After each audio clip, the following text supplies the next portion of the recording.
that main frontliner with maybe possibly another frontliner, or they go full dive with a Phoveus, a big counter that was used by AP Bren actually against Blacklist International, the Phoveus against the Nolan, and we're gonna see it here again. Me and Arashi, and even with Marky, Beloy, and Wolf, we've been talking a lot about how broken the Phoveus is going up against a Nolan. The Nolan really needs to use those dashes to go in and out, and this Phoveus punishes him hard. But the question is where the Phoveus is going in terms of laning. Should be XP with the Guinevere locked in and the Novaria. I don't think it's going to be flex into the mid or the jungle. It could Should still be a XP. Novaria roam. Or is that not their style? I don't think so, man. Super Shark, he likes the initiator, tanky roamers.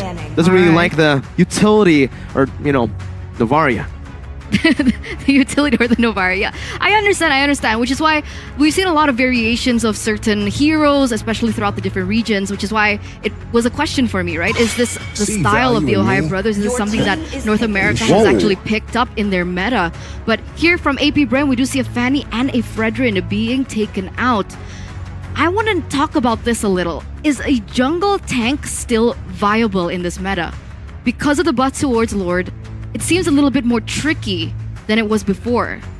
Definitely is a bit more tricky, but I would say the most efficient junglers are still going to be the utility slash fighter junglers, right? You have so much HP to play with. You have that early game as well, good clear. And honestly, what makes them so strong is in the early game, so much lockdown with the CC, especially someone like the Fredrin. But we have seen teams already start to transition to the damage dealing assassins back again in the jungle. And that's what we're seeing from AP Bren with the Nolan pick already very early on. TOB, first pick in the second phase, and they decide to take the Beatrix away from Super Marco. All right. So what are we looking for here? Is this going to be a Faramis in the mid lane? Or is it going to be a Faramis for Ogwyn? I mean, understanding Ogwyn, I think he likes more initiator type heroes. I think this will be flexed into the mid. So what are we looking for here in the roam position? That's going to be Kufra. That's going to be a lot of cover and a lot of initiation potential for Ogwyn himself. Most definitely a playmaker, Ogwyn. One of the biggest factors as to how they were able to completely destroy Blacklist International in the final game of the Grand Finals. It was Ogwyn and Flapteezy, two playmaking heroes, and this time they're actually going to put Flapteezy on a hero that's not as playmaking, right? More of a distraction, more of just a solid front line in the front. So trying to distract to open up for the Kufra initiations. Do you think that in this situation right now, we already see the overall situation coming in from AP Bren, the overall idea that they're going for? Will Phoveus be able to stop Nolan, especially now that the Ohio Brothers also pick up an additional hero in the Kaja to help control the jungle? It's a bit tough to say right now, man, for both AP Bren and TOB. I feel like the Nolan here, it's already really, really tough to go up against the Phoveus, right? That's something that they really need to deal with from the get-go. It's either they go straight on to the XP lane, try to shut down the Phoveus at the start, or the Phoveus just scales and becomes a big, big hurdle for AP Bren to jump over. It looks like AP Bren has a different hurdle as well. Looking at your talent prediction, Mirko, the Ohio Brothers. Is it going to be a mere curse or a mere bless today? I don't know, man. You're just gonna have to see, you know? I don't really claim any mere curses or mere blesses. We'll just see. I'm just gonna say, Ducky told me yesterday at the lobby, don't predict us, so. All right, how convenient. But ladies and gentlemen, let's welcome you to the opening match of MPLI 2023. From the Philippines, we have AP Bren, and all the way from North America, we have the Ohio Brothers. So let's get straight into the Land of Dawn. Here it is. At the start of the game, we're expecting a bit more of a closer game. But honestly, I want to take a look at this matchup, right? The Kaja pick into the Kufra, not something that you would usually see, knowing that the Kufra actually has a better time usually against the Kaja. But it just shows you when a team goes for the Kaja after a Kufra comes in, that the Kaja is a really, really experienced player and is very confident in the skill that he can actually display in the Land of Dawn, maybe going in for the initiations before the Kufra or maybe even the Uranus can set up and open. We're already seeing some aggression here from TOB early on, getting that Lethal Wanderer. A small win, but it's a win that is quite expected for a Guinevere in the jungle. Super fast clear on top of the crazy changes in the patch to that knock-up, now instant. Now, we were talking about Phoveus being a really good issue or a good point for the Ohio Brothers to utilize against AP Bren. In the laning phase, a Uranus and a Phoveus. What is that going to look like? But wait a minute, best player 1. There's some damage. Best player 1 just getting deleted in the first minute of the game. You need lockdown. Once you get that, Nolan is free. And that's Nolan for you. Early game pressure, really good ganking potential, and that damage. Even despite the nerfs coming through, I do feel like this early game is still something to be afraid of. And for the moment, we aren't actually seeing the Phoveus being a big issue just yet, especially in the first 5 minutes of the game. Not at all, man. We need to see level 4. That's the power spike for this, for both actually the Guinevere and the Phoveus, but mainly the Phoveus, right? For Guinevere as well, you'd expect some sorts of more survivability. There's a bouncing ball in the mid lane just to stop Super Shark, and that's more mid prio for AP Bren, setting up for the turtle, but best player 1 is already holding it down, resetting it, and not letting AP Bren get their hands on it. Let's see what goes on here right now. AP Bren still holding the economy lead. In terms of level, Kyle TZ does have a little bit of an advantage over the Guinevere, over best player 1. So it doesn't look like the Ohio brothers actually want to commit onto the turtle just yet. But neither do AP Bren. They're looking for some pressure in the mid side before they start setting up. We haven't seen a lot of competitive, tournaments right after the patch. It's probably the first one, the first actual real international tournament after the patch. And this is why we're already seeing it delayed. Gwen, Tyrant's Revenge and the Tyrant's Rage connecting on the Super Shark, who's now forced to flicker out. Caltizi burns the Fracture. And AP Bren get a big W here against the Roamer.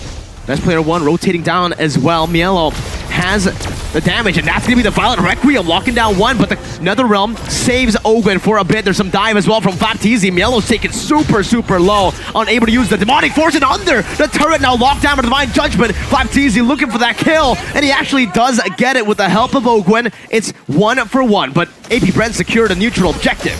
Looks like they're looking for more here. I don't think they should at the moment. Whoa! But it's going to be Super Marco taken out 1v1. What happened? That is something that we don't see a lot. Super Marco getting solo killed up top by Zia.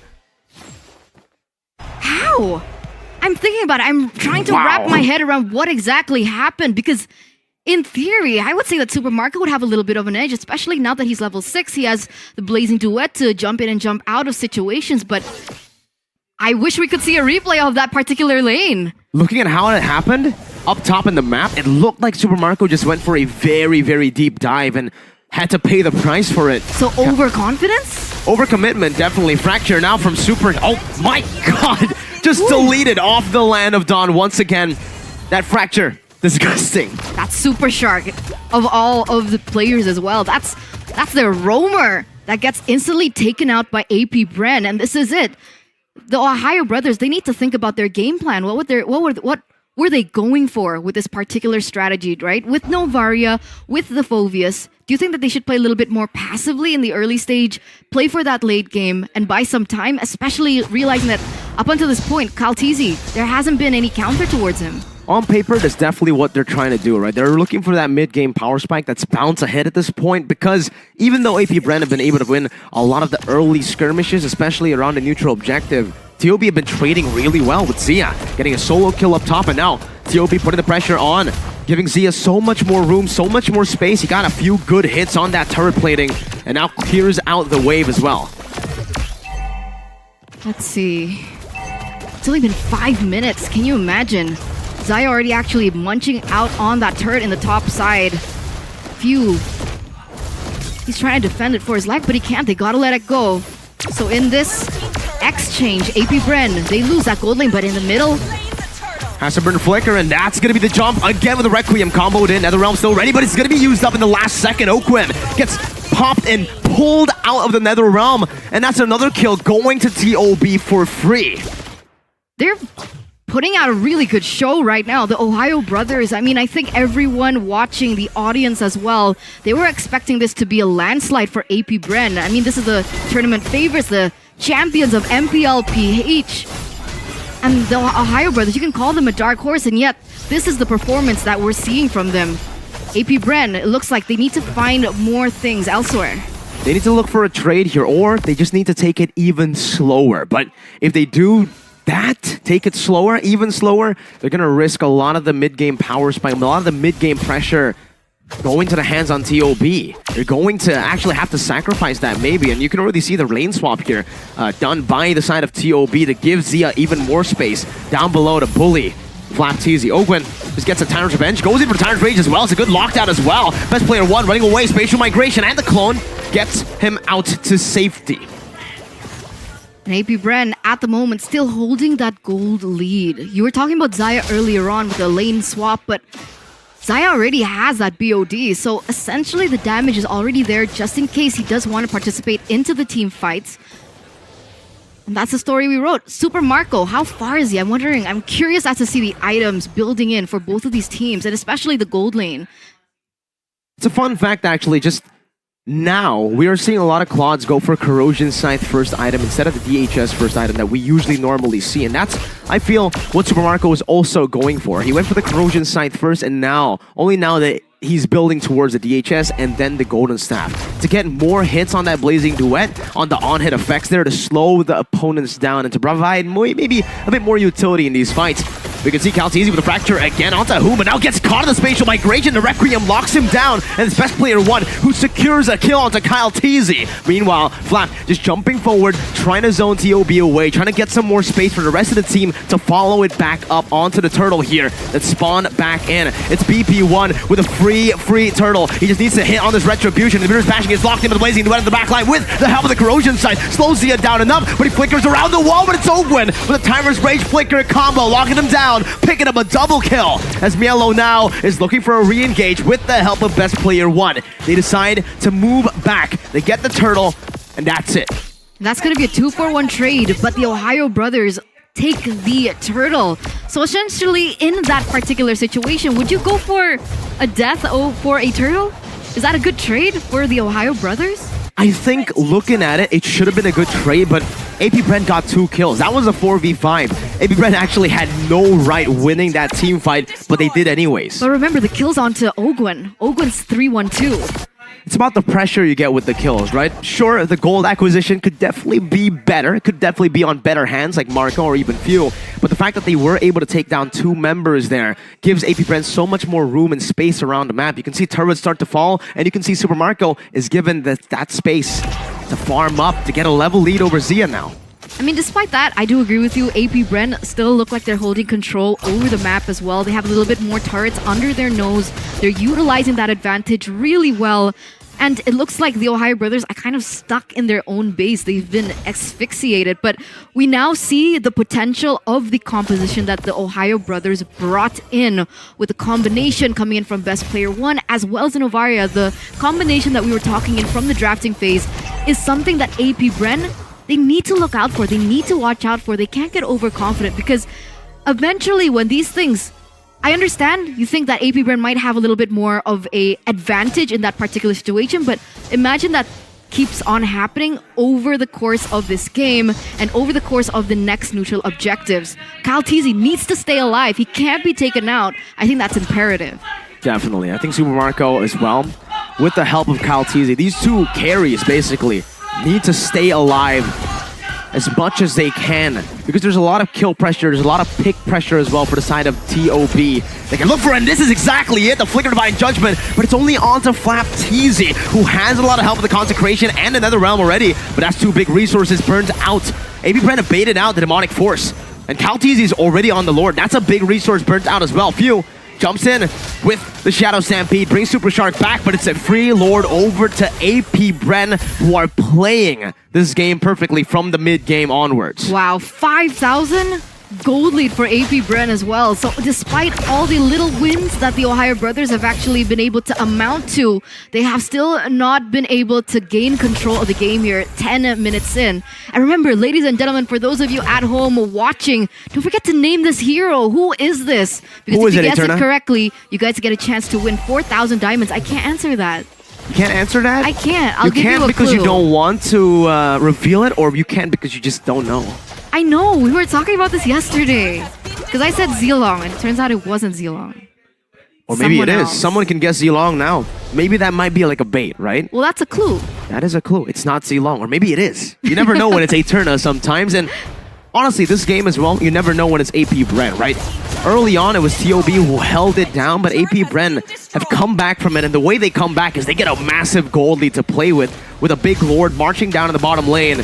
TOB still has a lot of good wave clear, though. They have Zia on that Bennett, and it's Hoon on the Navaria. Very, very good wave clear to play with, and they'll be able to clear out the waves very easily with the first Lord Siege. Got a lot of range as well in their composition, so I don't believe that this is the time for AP Bren to go in for the end. And you were talking about the items coming in from Super Marco on the Claude with the Corrosion Scythe. Do you think it's because of the nerf towards the emblem? Yeah, perhaps. I mean, again, like a decrease in slow, right? A little bit more adaptation for the items as well. I feel like even without the nerf, the Corrosion Scythe first could be just a little bit of an adaptation with the Claude nerfs in the patch before this one. Remember the one where you can't really clear waves as fast anymore? Now you use that Blazing Duet more to poke, to join team fights, and with that Corrosion Scythe, it basically acts like the physical damage version of an Ice Queen wand, just giving you utility to play with. And you guys can play with a little bit more diamonds as well. If you guys at home win 4,000 diamonds, and all you need to do is register 4 updates to one esports. That's it. So you can guess the hero for 4,000. You can register for updates for 4,000. That is equal to 8,000. Quick maths. Essentially 8K, yeah. And that's a 1K gold difference between the gold laners here right now. Ouch. What do you think about this disparity? I mean, it's crazy. It's a 1.6k gold lead in the 12th minute of the game on a Claude. He's been free farming so much, despite that solo kill earlier on that a lot of people would expect to be one of the determining factors as to how a gold lead actually forms.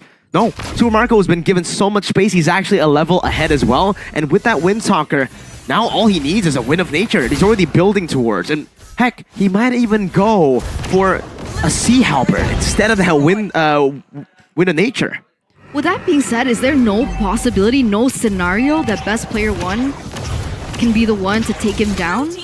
There's a chance. Ogun with the conceal looking for the play in the bottom lane. The whole team is rotating down with the conceal. Oh! Ogun misses the Timer's Revenge flicker combo. Zia dashes out now. The team is there to help him out, but he already used the flicker earlier. That's the Astral Echo coming down. Super shot flickering forward just to buy a little more space as Zia is still kiting back. But look at that Nolan jumping to the black. That's a fracture to take Zia down. But the Demonic Force follows through as well. That's a double kill from the Nolan. With the help of the NetherRealm, he stays intact, and it's only Mielo left to defend. 1v5. Mielo gets taken down by Super Marco, and it's a wipeout for AP Bren. Wiped out straight into the first match of MPL 2023. Ladies and gentlemen, this is what makes champions. This is what gave them the championship back at MPL PH, and they're looking for the end. 14 minutes. A convincing win from AP Bren despite a lot of small mistakes. They come out on top with pure discipline. Wow. Kyle Teasy and Nolan. What a flank. That was beautiful. That was a wonderful play coming in from him in the final second. A beautiful flank to end that team fight and just make it a non-factor for the Ohio brothers who, up until that point, I would say still had a chance in the late game.